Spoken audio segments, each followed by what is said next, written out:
So the Galaxy A9 has been out for a few years now, but can it still be worth your money today? Well, let's find out.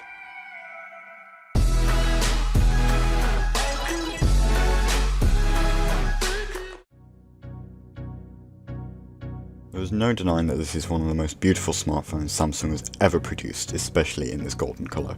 The frame is made from metal with glass on the front and back, so it feels really premium in the hand.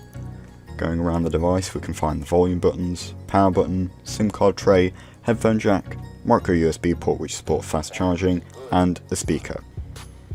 On the front of the device we have a beautiful 6-inch 1080p Super AMOLED display, with the back, home and recent buttons below, and a speaker grille and 8-megapixel camera and sensors above. On the back we have a 13-megapixel camera with autofocus and an LED flash. Now the display is big and beautiful with deep blacks and vivid colours, although Samsung likes to add a little more saturation to make it more visually pleasing. It has 10-point multi-touch and an acceptable max brightness setting which can be clearly seen outdoors, which is a good thing. Now with it being an older generation Samsung, you won't have the big beautiful infinity display, which is one of the first drawbacks, but not really a deal breaker. The bezels are small around the sides and even the top and bottom, which is nice. Below the screen we have the physical buttons. The home button has a fingerprint sensor which is simple to set up and snappy to unlock the phone. It also has a nice golden accent which makes it look even more premium than it already does. At the side we have the back and recent apps keys which light up when pressed and work well. The camera on this phone is pretty good, but don't expect to capture 4K video on here because it doesn't support it. It takes sharp, vivid photos in good lighting, but where the camera falls short is its low light performance. It's grainy and has a lot of noise and not that much detail. The camera app has a load of options including a Pro mode where you can control things like the ISO and exposure. The front camera is much the same story with good sharp images in good lighting but noisy and grainy ones in low light.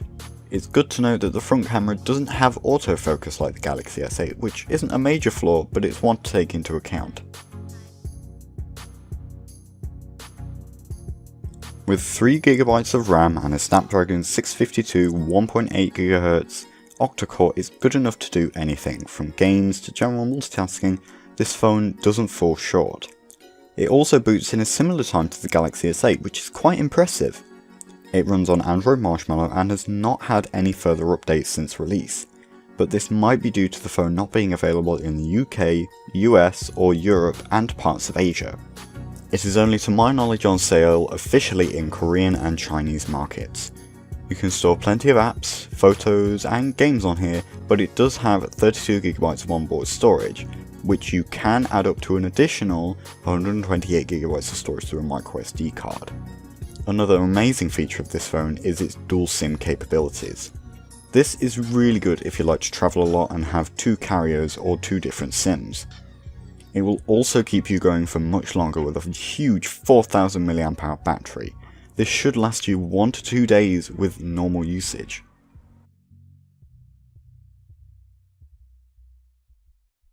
Now let's go over some of the pros and cons.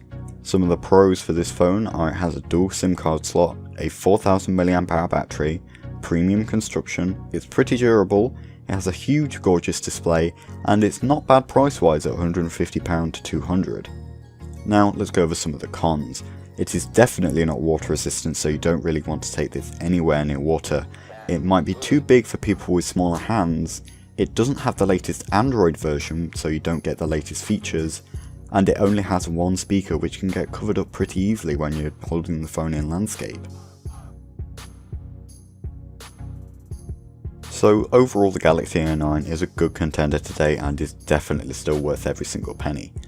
In my opinion, you can use this as your daily driver or as a secondary phone in case your primary device breaks or needs to get sent off for a repair. So that is the end of this video. If you liked it, then give it a thumbs up, and if you didn't, you know what to do. And please make sure to subscribe and hit the little bell icon so you're always up to date with my latest videos.